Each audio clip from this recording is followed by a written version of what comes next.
That's the next plug. But, but I went to school with him, and you know what he told me? He's a very, very successful administrator at the Kersner property right now. And he said the best thing that ever happened to him, Dr. Wisdom, is repeating grade 8.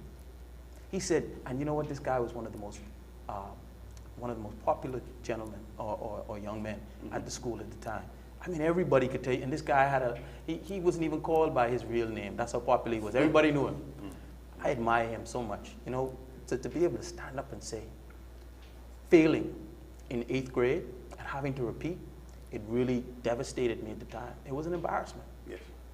But it was the best thing that ever happened to me. If you see this guy today, man, let me tell you something, it really, really brings a smile to your face. And so I think we cannot say to ourselves that, oh, well, you know, it's not, my politician is going to pick up the phone and say, no, no, no, no, we can't have that. Leave the interference out of it, the parents interfering and saying, oh, no, no, you can't repeat my child. Look at it fundamentally. Okay, let's move on. Let's look at an area that is, frankly, it's tough for all of us. There's much pain here, there's much concern. We've touched on it briefly in talking about education, but let's go directly to it. We're talking about the youth of our nation. I want to look at it in terms of the future. That is redefining the role of the nation's youth. Again, a blueprint for the future of the Bahamas, the Commonwealth of the Bahamas states. We've made significant investment in our young. Many have gone on to become not just outstanding contributors to the nation, to nation building here in the Bahamas, but are achieving at significant levels across the globe. Still, however, there are challenges. We have failed to adequately invest and make provision for youth empowerment and training as a matter of our national development strategy. The question then, Dr. Rollins, do you agree that we should, through an expanded learning experience and the increased role of families and communities and the church, ensure that our young people focus their energies and talents on nation building? Shouldn't we ensure that our young people are allowed, and hear me, to participate in the national debate so that their views and opinions are heard and respected? Yeah.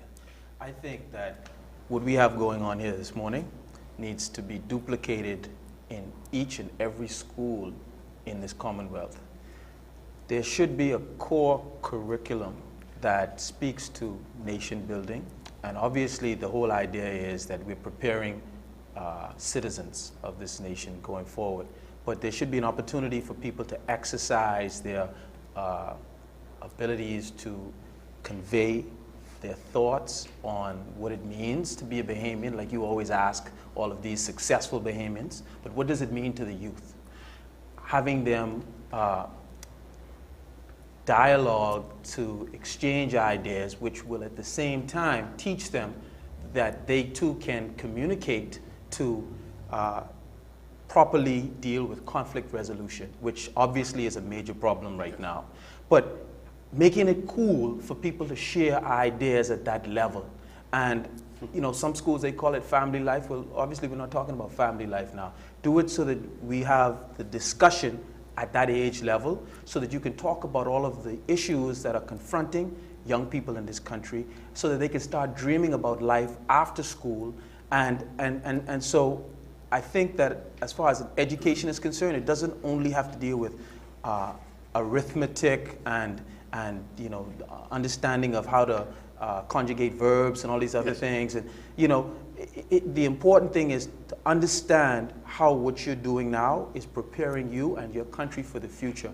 And so this kind of dialogue, this kind of push to advance the country shouldn't just be about us who are now seeing it from the other side. It has to come from those people, because as students, they have the future really is theirs, and as well as it is ours. Yes. But you know, with the problems that we see right now, hopefully we can have persons like Mr. Ferguson, like Mr. Simon, going into schools and chairing some of these discussions, because it does give them the opportunity, like Mr. Edwards said earlier, to be able to talk about what it is that they do in their professional lives, but at the same time, inspiring a young male or a young female along the way.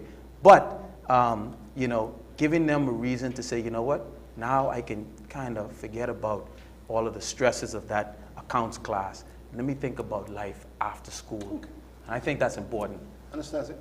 Well, I think Dr. Rollins had a lot to say, and certainly I think, and anyone would agree that, see, the youth are any country's greatest investment because they hold the future. And people often seem to forget that if you push aside your youth, there'll come a day when you will be too old and somebody else will have to take care of you. And what type of country will you live in then? So certainly when we talk about a national development plan, we must consider and budget a large portion of any finances to contribution to youth development. And of course that would include education and vocational training and that sort of thing. But we must also look at how we can reach our youth on a level that teaches them, because a lot of them have been suffering from what I would call moral decay. And you know, it's some of it, honestly, I can see is not their fault because everyone around them is doing it. They honestly don't seem to know that to do certain things are wrong. To not have a plan for tomorrow is not acceptable. They just live, a lot of them, on a materialized society that teaches them that if you want to get a nice car, you can either steal it, you can sell drugs for it, or you can go and work in someone's hotel. So we're talking about building people, as we have throughout this conversation, through education, but also through moral values as well. And certainly we need to begin to also respect our young people's opinions. Dr. Rollins said that we should allow them to have open forums. And you know, sometimes governments have done it. They've given us the token forum. Come, young people, come express your ideas to me. And they write it down and record it on a sheet of paper. And then what happens to it? In 1993, they had the National Youth Commission to look at the situation of youth. And the statistics back then were horrible. And I'm sure, this being some 15 years later, that the statistics have become even worse. But what was done with that plan then? Nothing.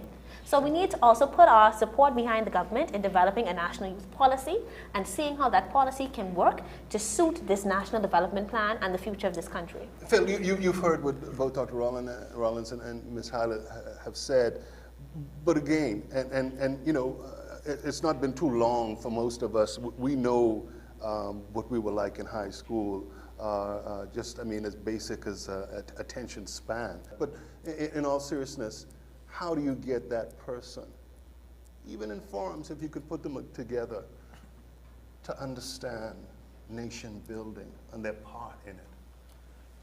You have to speak their language. You know, you cannot speak the technicalities of nation building because